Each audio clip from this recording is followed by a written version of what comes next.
everybody. Hello, we're just leaving Ladram Bay in Devon, where we've just spent an absolutely lovely few days. If you haven't seen our video about Ladram Bay, give it a watch. It's linked in the description below.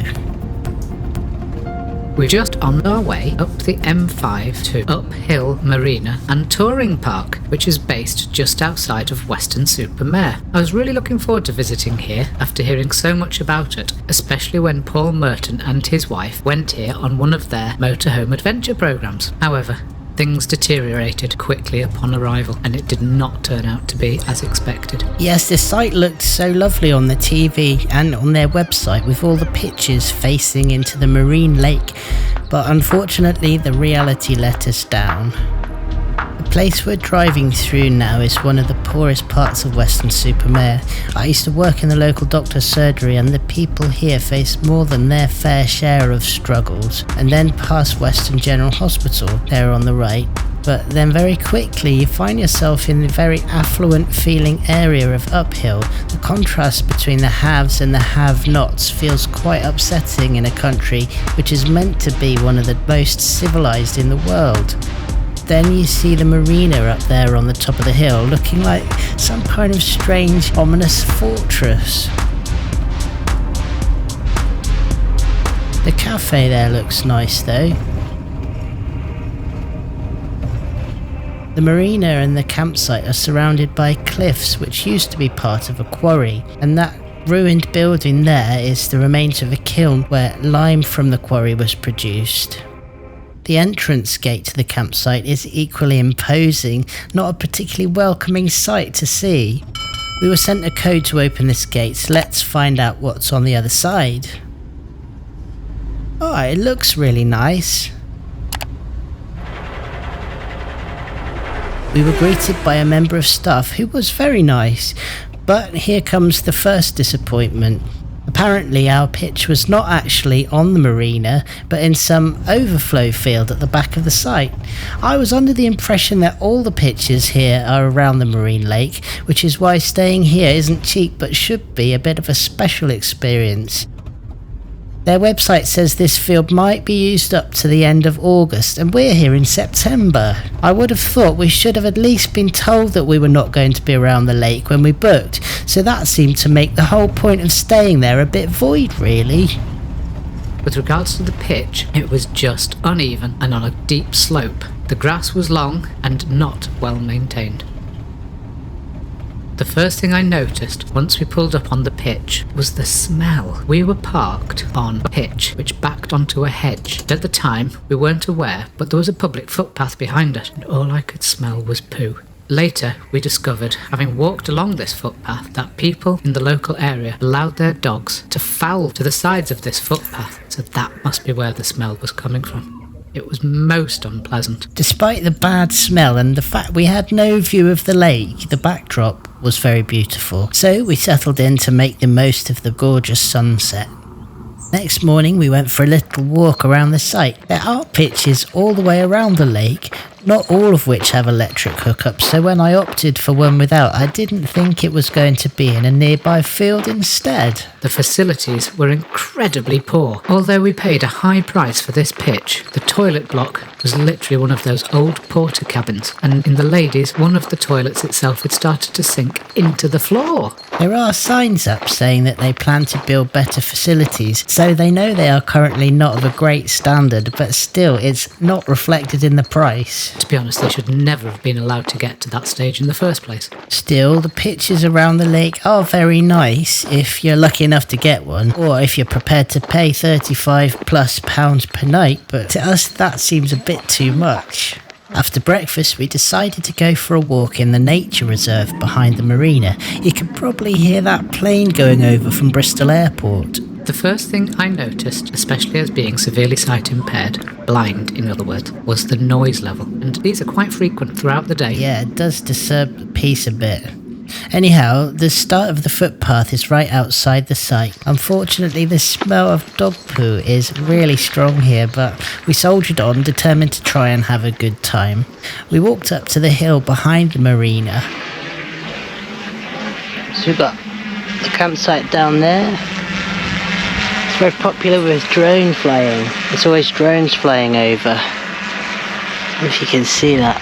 I think at one point I worked out there was 3 different ones hovering and flying around over the campsite. And there's Milv. And right along that hedge there is the stinky footpath with all the dog poop.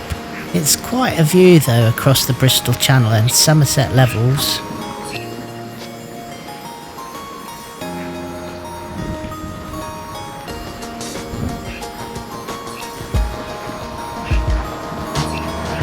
Perhaps a bit windy for flying today.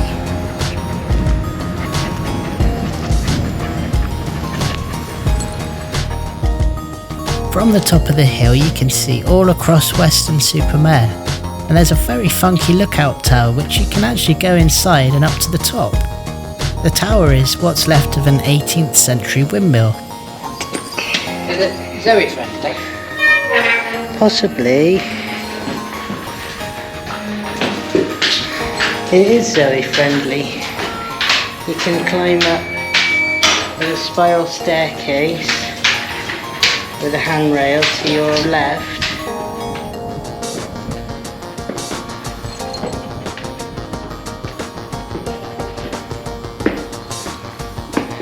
Is it safe at the top? Yeah. Is there a wall? Yeah. I'm not going to go tumbling off the edge. No. Over the wall. Wow, did you go all the way around it? Yeah.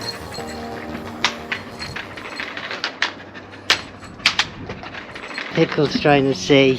She was standing up on her back legs to try and see. Has it got castle thing? Yeah, crenellations. Ventilation. Wow. So we made it to the top of the hill. What can you see from Uphill Beacon? See all of Weston-Super-Mare. I'm surprised it's actually accessible that you can come inside this tower. Gosh, I can see Glastonbury Tor right in the Really? distance. Wow. Yeah. Wow. There's the River Axe. The Quantock Hills are that way. And that must be Crook's Peak there. Polden Hills. Wells is over that way. Glastonbury, Somerset Levels, Cheddar, the Mendip Hills. And that way is Newport.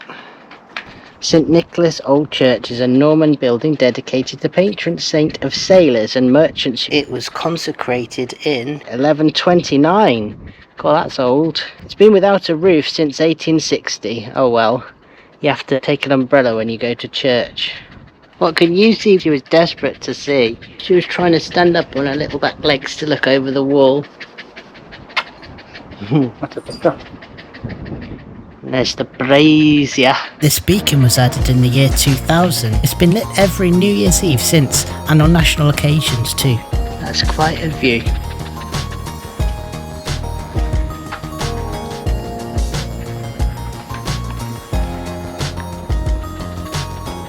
Yes, do.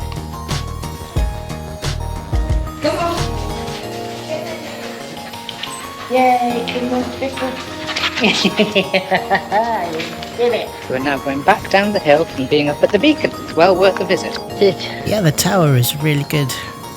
So, what are our conclusions about staying here at Uphill Marina? Quite honestly, I was very disappointed, and I certainly would not wish to go back again. Definitely one of the worst we have stayed at.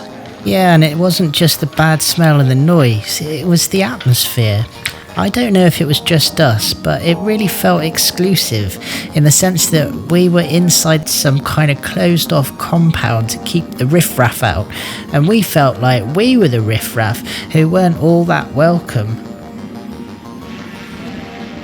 Malish overheard 2 women talking. The conversation revolved around the fact that somebody had allowed their dog to do a poo in the middle of the campsite. They immediately decided to blame the blind woman. This felt like such discrimination. It was awful. Yeah, I don't think we'll be going back there again. I felt so happy to leave that campsite. We'd love to know if you've stayed at Uphill Marina and whether you've had a similar experience to us, or maybe we were just unlucky. Let us know in the comments. Uphill Marina, 0 out of 5. In our next episode, join us as we're off to the Forest of Dean. Where things don't go quite according to plan. No. Bollocks to Puzzle Wood and they're £9.50 per person. You're so crazy.